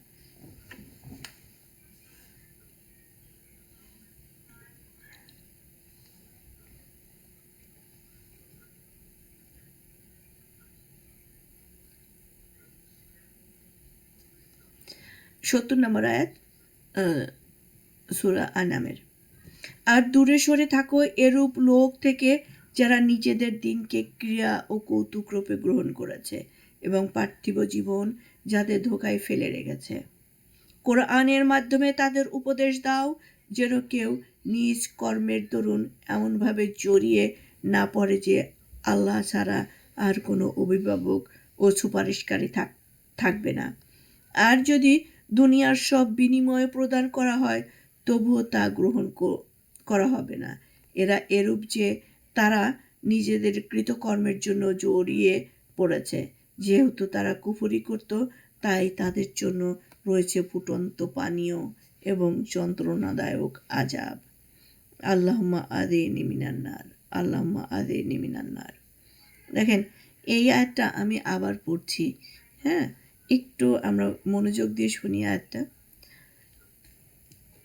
আর দূরে সরে থাক এরূপ লোক থেকে, আর দূরে সরে থাকো এরূপ লোকদের থেকে, যারা নিজেদের দিনকে ক্রিয়া কৌতুক রূপে গ্রহণ করেছে এবং পার্থিব জীবন যাদের ধোকায় ফেলে রেখেছে। আমাদের মতো মানুষগুলো, তাই না? আমরা আমাদের পার্থিব জাগতিক কর্মব্যস্ততা নিয়ে আমরা এত বেশি হয়ে গেছি, আমরা কোরআন থেকে গাফেল হয়ে আছি।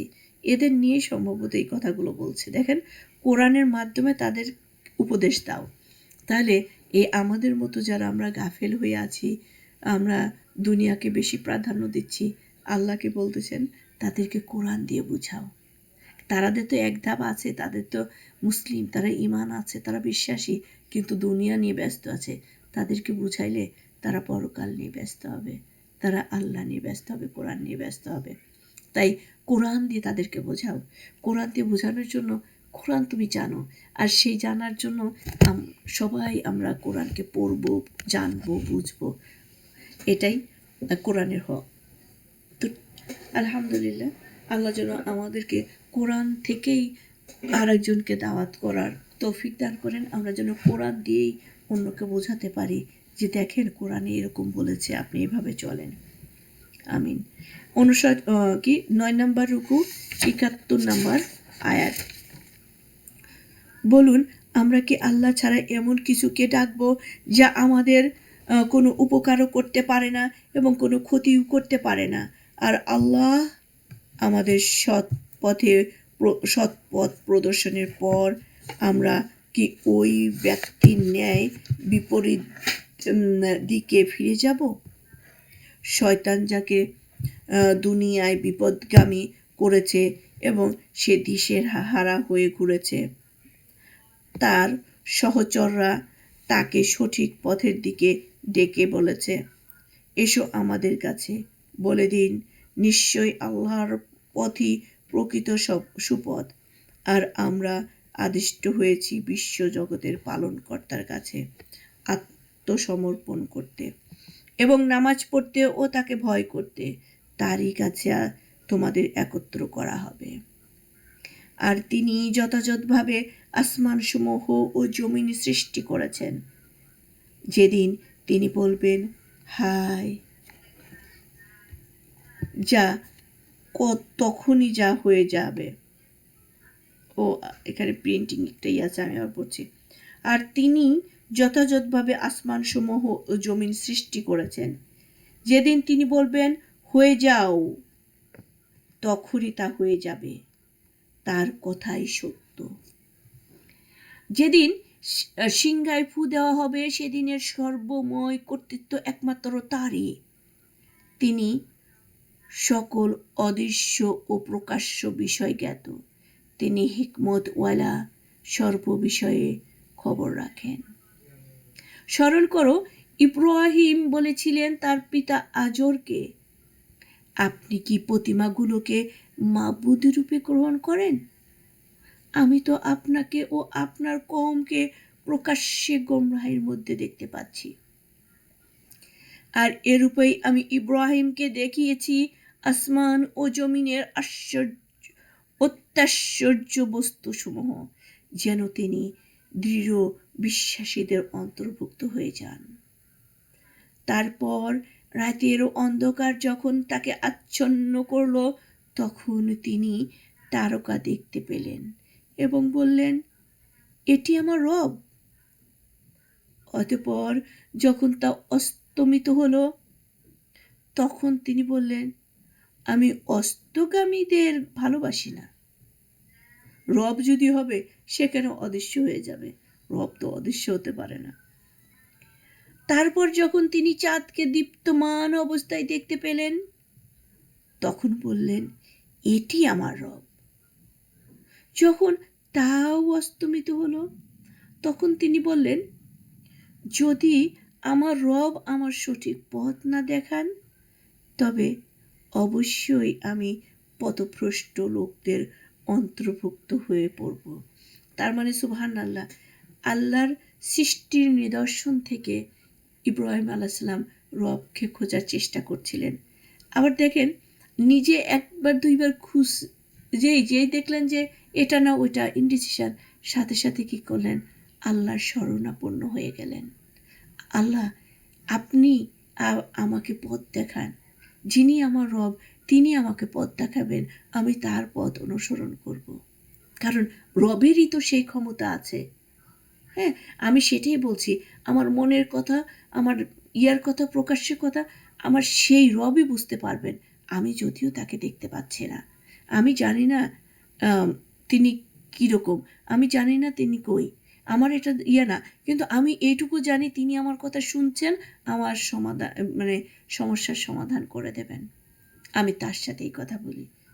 তাইলে আমাদেরও দায়িত্ব, আমরা ইবাদত করব, আমাদের আল্লাহর কাছে চাইব, আল্লাহর কাছেই চাইব, তার কাছে সাহায্য চাইব। তার মানে এখানে ইব্রাহিম আলাইহিস সালাম যেটা করেছেন, উনি চেষ্টা করেছেন এবং আল্লাহর কাছে চেয়েছেন। আমরা তাই করব, আমরা প্রত্যেকটা কাজ নিজে চেষ্টা করব এবং আল্লাহর কাছেই চাইব, আপনি সাহায্য করুন, তাহলে সে কাজটা আমাদের ইবাদতেও পরিণত হয়ে যাবে ইনশাআল্লাহ।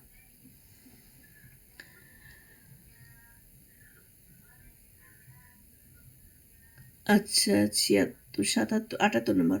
অবশেষে যখন তিনি সূর্যকে প্রদীপ্ত অবস্থায় দেখলেন এবং তিনি বললেন, এটি আমার রব, এটি বৃহত্তর।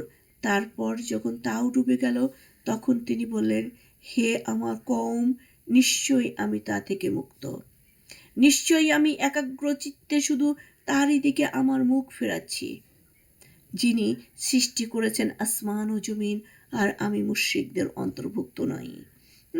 তাহলে এই কথাটা আমরা সব সময় বলতে পারি, আমি তার কাছে সাহায্য চাচ্ছি, যিনি এই বিশ্ব ব্রহ্মাণ্ডের সৃষ্টিকর্তা, আমার আপনারও সৃষ্টিকর্তা, তিনি আমাকে পথ দেখান। আল্লাহ, আপনি আমাদেরকে পথ দেখাবেন। আচ্ছা, তার কওম তার সাথে বিতর্কে লিপ্ত হলো। তিনি বললেন, তোমরা কি আমার সাথে আল্লাহ সম্বন্ধে বিতর্ক করছো, অথচ তিনি তো আমাকে পথ দেখিয়েছেন। আমার রব অন্য কিছু ইচ্ছে না করলে আমি ভয় করি না তাকে, যাকে তোমরা তার শরীক করো। সব কিছুই আমার রবের জ্ঞানায়ত্ত, তোমরা কি তবুও ভেবে দেখো না? আর আমি কেমন করে ভয় করব তাকে, যাকে তোমরা আল্লাহর শরীক করো, অথচ তোমরা ভয় করো না আল্লাহর সাথে শরীক করতে, যে বিষয়ে তিনি তোমাদের প্রতি কোনো প্রমাণ নাজিল করেননি। অতএব এ দু দলের মধ্যে নিরাপত্তা লাভের অধিক হকদার কোন দল, যদি তোমরা জানো? মানে একটা হচ্ছে আল্লাহর বিশ্বাসী দল, আর একটা হচ্ছে গাফেল দল। তাহলে এই দুই দলের মধ্যে বেস্ট কে? যারা আল্লাহকে বিশ্বাস করে, আল্লাহর হুকুম আহকাম হিসাবে নিজের জীবন চালায়, তারাই। ৮২ নম্বর আয়াত। যারা ঈমান এনেছে এবং নিজেদের ঈমানকে শিরকের সাথে মিশ্রিত করেনি, তাদেরই জন্য রয়েছে নিরাপত্তা এবং তারাই সৎপথ প্রাপ্ত। সূরা আনআম ১০ নম্বর রুকু।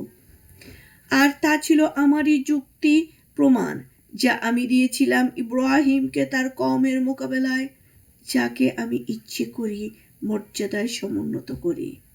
নিশ্চয়ই আপনার রব হিকমত ওয়ালা, সর্বজ্ঞ। আর আমি তাকে দান করেছিলাম ইসহাক ও ইয়াকুব, প্রত্যেকেরই আমি সৎপথে পরিচালিত করেছিলাম। এর পূর্বে আমি নূহকে হেদায়েত দান করেছিলাম এবং তার বংশধরদের থেকে দাউদ, সুলাইমান, আইয়ুব, ইউসুফ, মূসা ও হারুনকেও। এভাবেই আমি নেককারদের প্রতিদান দিয়ে থাকি।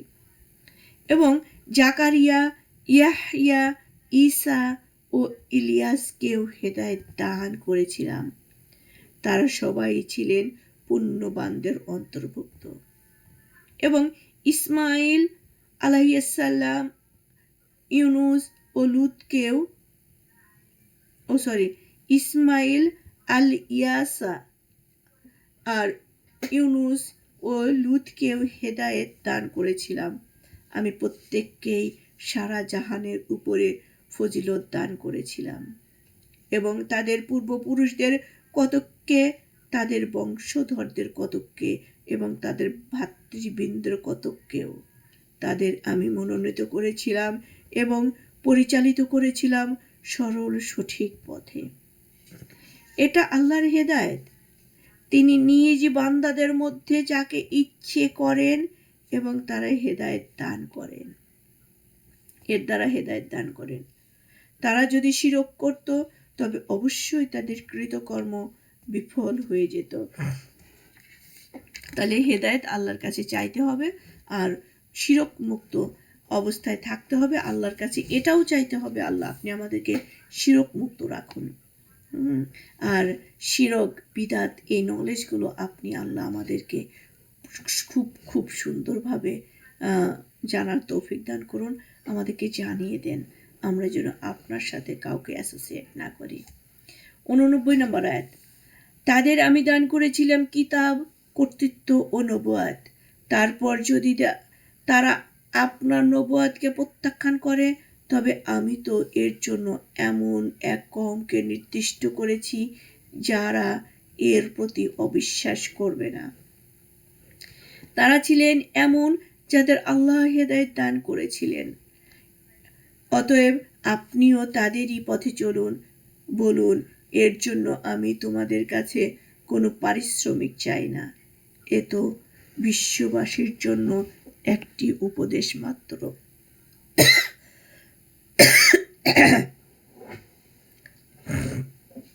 11 নম্বর রুকু, 91 নম্বর আয়াত। আর তারা আল্লাহর মর্যাদা সেরূপে উপলব্ধি করেনি যেরূপে উপলব্ধি করা উচিত ছিল।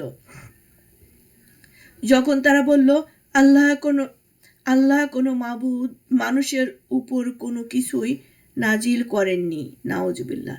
বলুন, কে নাজিল করেছিল সেই কিতাবটি যা নিয়ে এসেছিলেন মূসা, যা ছিল মানুষের জন্য আলো ও হেদায়েত স্বরূপ, যা তোমরা বিভিন্ন পাতায় লিপিবদ্ধ করে কিছু প্রকাশ করো এবং অনেক বিষয় গোপন করো।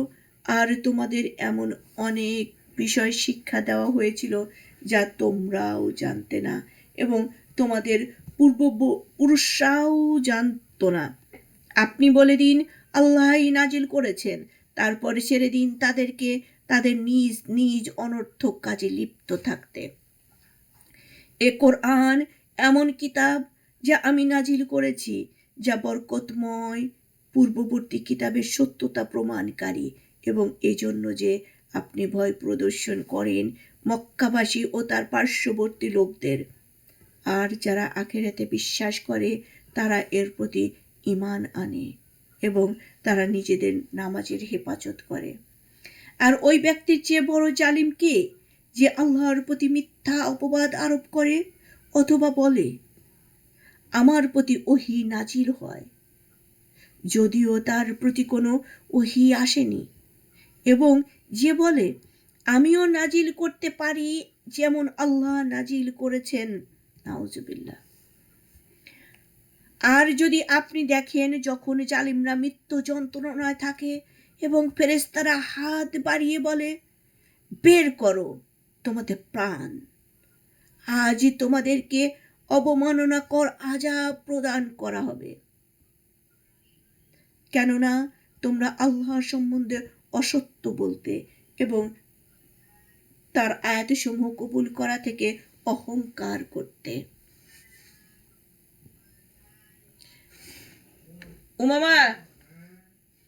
উমামা ওটা বন্ধ করো।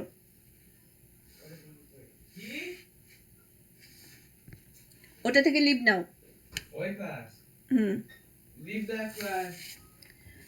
তোমরা তো আমার কাছে এসেছো একা একা, যেমন আমি তোমাদের সৃষ্টি করেছিলাম প্রথমবারে, তোমরা তা পেছনে ফেলে এসেছ যা আমি তোমাদের দিয়েছিলাম।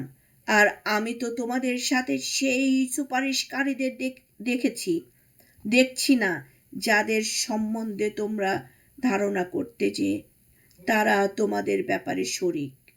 অবশ্যই ছিন্ন হয়ে গেছে তোমাদের মধ্যকার সম্পর্ক এবং ব্যর্থ হয়ে গেছে তোমাদের সেসব ধারণা যা তোমরা করতে। নিশ্চয়ই আল্লাহ শস্য, বীজ ও আটি বিদীর্ণকারী। তিনি বের করেন জীবিতকে মৃত থেকে এবং বের করেন মৃতকে জীবিত থেকে। তিনি আল্লাহ। সুতরাং তোমরা কোথায় ফিরে যাবে? তিনি ভোরের উন্মেষ ঘটান। তিনি সৃষ্টি করেছেন বিশ্রামের জন্য রাত এবং গণনার জন্য সূর্য ও চন্দ্র। এসবই পরাক্রমশালী সর্বজ্ঞের নির্ধারণ। তিনি তোমাদের জন্য সৃষ্টি করেছেন নক্ষত্রসমূহ যেন তোমরা তাদের সাহায্যে পথের সন্ধান পাও স্থলের ও সমুদ্রের অন্ধকারে। নিশ্চয়ই আমি বিশদভাবে বর্ণনা করেছি প্রমাণসমূহ জ্ঞানী লোকদের জন্য। তিনি তোমাদের সৃষ্টি করেছেন এক ব্যক্তি থেকে, আর তোমাদের জন্য রয়েছে দীর্ঘকালীন ও স্বল্পকালীন ঠিকানা। আমি তো বিশদভাবে বর্ণনা করেছি প্রমাণসমূহ তাদের জন্য যারা বুঝে। তিনি আসমানে থেকে পানি বর্ষণ করেন, তারপর আমি তা দিয়ে সব ধরনের উদ্ভিদ উৎপন্ন করি,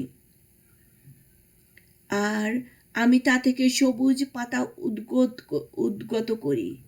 পরে তা থেকে ঘন সন্নিবিষ্ট শস্য দানা উৎপন্ন করি এবং খেজুর গাছের মাথি থেকে ঝুলন্ত কাঁধি বের করি। আর সৃষ্টি করি আঙ্গুরের বাগান, জাইতুন ও আনারের। এগুলো পরস্পর সদৃশ ও বিদৃশ। লক্ষ্য করো এর ফলের প্রতি যখন তা ফলবান হয় এবং তার পরিপক্কতার প্রতিও। অবশ্যই এতে নিদর্শন রয়েছে সে লোকদের জন্য যারা ঈমান আনে। এই আয়াতটায় 99 নম্বর আয়াতে দেখেন, সুবহানাল্লাহ, নিদর্শন একটু আকাশ থেকে যে মেঘ পানি দিল, সেই পানি দিয়েই কত কিছু হলো। জয়তুন হলো, আঙ্গুর হলো, খেজুর হলো, গাছগাছালি হলো, সমস্ত সৃষ্টিকুলের খাবারের হলো। কিন্তু প্রত্যেকটা জিনিস আপনার এখানে তার স্বাদ, বৈশিষ্ট্য সবই আলাদা। তার মানে কি, আমাদের এখানে একটা মজেজা রয়েছে, তাই না? আমরা যদি একবার চিন্তা করি, চিন্তাশীলদের জন্য কিন্তু এখানে মেসেজ আছে। সো আলহামদুলিল্লাহ, আল্লাহ যেন আমাদেরকে চিন্তা করার তৌফিক দান করেন। বন্ধু বলছো 100 নম্বর আয়াত। তারা জিনকে আল্লাহর শরীক সাব্যস্ত করে, অথচ তিনি তাদের সৃষ্টি করেছেন, আর তারা আল্লাহর জন্য আলহামদুলিল্লাহ 100 নম্বর আয়াত আবার পড়ছি। তারা জিনকে আল্লাহর শরীক সাব্যস্ত করে, অথচ তিনি তাদের সৃষ্টি করেছেন, আর তারা আল্লাহর জন্য পুত্র ও কন্যা আবিষ্কার করেছে কোনো প্রমাণ ছাড়া। তিনি পবিত্র, মহিমান্বিত, এবং তারা যা করে তিনি তার অনেক ঊর্ধ্বে। সো আলহামদুলিল্লাহ, আমাদের আজকে সর্বশেষ রুকুতে আমরা পৌঁছাই গেছি। আজকে এই রুকুটাই আমাদের শেষ রুকু, রুকু নাম্বার 13, 101 নম্বর আয়াত। যদি আদি স্রষ্টা আসমান ও জমিনের, তিনি আদি স্রষ্টা আসমান ও জমিনের, কিরূপে তার সন্তান হতে পারে? অথচ তার তো কোনো সঙ্গিনী নেই। তিনি তো সব কিছু সৃষ্টি করেছেন, আর সব বস্তু সম্পর্কে তিনি সর্বজ্ঞ। তিনি আল্লাহ তোমাদের রব, তিনি ছাড়া কোনো উপাস্য নেই, তিনি সব কিছুর স্রষ্টা।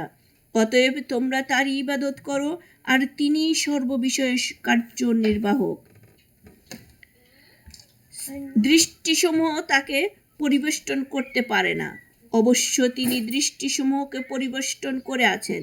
তিনি অত্যন্ত সূক্ষ্মদর্শী, সুবিজ্ঞ। অবশ্যই এসে গেছে তোমাদের কাছে তোমাদের রবের তরফ থেকে স্পষ্ট প্রমাণসহ। অতএব যে কেউ তা দেখবে সে তো নিজেরই উপকার করবে, এবং যে না দেখে অন্ধ থাকবে সে তো নিজেরই ক্ষতি করবে। আর আমি তোমাদের উপর পর্যবেক্ষক নই। এমনইভাবে আমি প্রমাণসমূহ বিভিন্ন ধারায় বর্ণনা করি, এবং যাতে তারা বলে তুমি তো পড়ে নিয়েছ, এবং যাতে আমি সুস্পষ্টভাবে প্রমাণ করে দেই তাদের জন্য যারা জানে। আপনার রবের তরফ থেকে আপনার কাছে যে ওহী আসে আপনি তার অনুসরণ করুন। তিনি ছাড়া কোনো মাবুদ নেই, আর সুপারিশকারীদের থেকে আপনি মুখ ফিরিয়ে নিন। আর যদি আল্লাহ চাইতেন তাহলে তারা শিরক করত না। আর আমি আপনাকে তাদের উপর পর্যবেক্ষকও করিনি, এবং আপনি তাদের কার্যনির্বাহকও নন। আর তারা আল্লাহকে ছেড়ে যাদের পূজা করে তোমরা তাদের গালি দিও না, কেননা তাহলে তারা সীমা লঙ্ঘন করে অজ্ঞতাবশত আল্লাহকে গালি দেবে। এরূপেই আমি প্রত্যেক জাতির কাছে তাদের কাজকর্ম সুশোভিত করে রেখেছি। অবশেষে তাদের রবের কাছে তাদের প্রত্যাবর্তন করতে হবে, তখন তিনি তাদের জানিয়ে দেবেন যা তারা করত। আর তারা আল্লাহর নামে শক্ত কসম করে বলে, যদি তাদের কাছে কোনো নিদর্শন আসে তবে অবশ্যই তারা তাতে ঈমান আনবে। আপনি বলুন, নির্দেশনাবলী তো একমাত্র আল্লাহর অধিকারে। কিভাবে তোমাদের বোঝানো যাবে যে নির্দেশনাবলী তাদের কাছে এসে গেলেও তারা ঈমান আনবে না? আর আমি ঘুরিয়ে দেব তাদের অন্তর ও তাদের দৃষ্টি, যেমন তারা এর প্রতি প্রথমবার ঈমান আনেনি, আর আমি তাদের ছেড়ে দেব তাদেরই অবদ্ধতায় দিশেহারা হয়ে ঘুরে বেড়াবে। সুবহানাল্লাহ। এই ছিল আমাদের সপ্তম পারা শেষ। কিন্তু সপ্তম পারার শেষে আমরা যে মেসেজটা পেলাম, মেসেজটা অনেক স্ট্রং একটা মেসেজ পেলাম। দেখেন, আমি ঘুরিয়ে দেব তাদের অন্তর ও তাদের দৃষ্টি, যেমন তারা এর প্রতি প্রথমবারে ঈমান আনেনি, আর আমি তাদের ছেড়ে দেব তাদের অবাধ্যতায় দিশেহারা হয়ে ঘুরে বেড়াবে।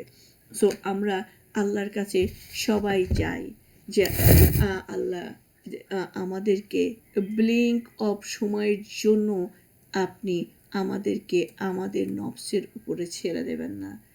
আল্লাহ যদি আমাদেরকে আমাদের নফসের উপরে ছেড়ে দেয়, আমরা তাহলে হেরে গেলাম, আমরা ক্ষতিগ্রস্ত হলাম। হেরে তো যাওয়া হলো প্রতিযোগিতা, আমরা তাহলে ক্ষতিগ্রস্ত হয়ে গেলাম, আমরা ক্ষতিগ্রস্তদের মধ্যে সামিল হয়ে যাচ্ছি। আল্লাহ, আমরা কিন্তু এই দোয়াটা প্রতিদিনই পড়ি, ইয়া হাইয়ু ইয়া কাইয়ুমু বিরহমাতিকা আস্তাগিস আসলিহ লি শাহনি কুল্লাহু ওয়ালা তাকিলনি ইলা নাফসি তরফাত আইন। আল্লাহ, আপনি আমাদেরকে হেফাজত করুন, আমাদেরকে হেদায়েতের উপরে রাখুন, আমাদেরকে কোনো রকমের কোনো স্বাধীনতা দেবেন না, আমাদেরকে আপনার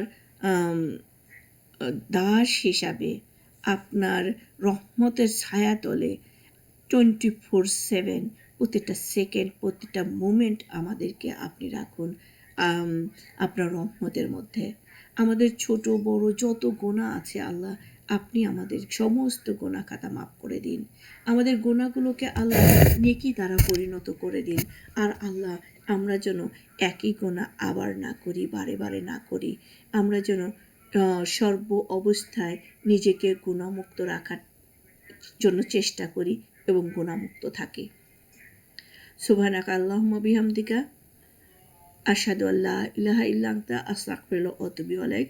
আসসালামু আলাইকুম ওয়া রাহমাতুল্লাহি ওয়া বারাকাতুহু। আপনারা কেউ লিভ নেবেন না। আমরা ইনশাল্লাহ আমাদের এই কয়েক মিনিটের Recording stopped. ক্লাস শুরু হয়ে যাচ্ছে। আমাদের যে ওয়ালাইকুম আসসালাম ওয়া রাহমাতুল্লাহি ওয়া বারাকাতুহু। আসসালামু আলাইকুম রহমতুল্লাহ। আমি আরেকটা ক্লাস একটু জয়েন করবো আপা।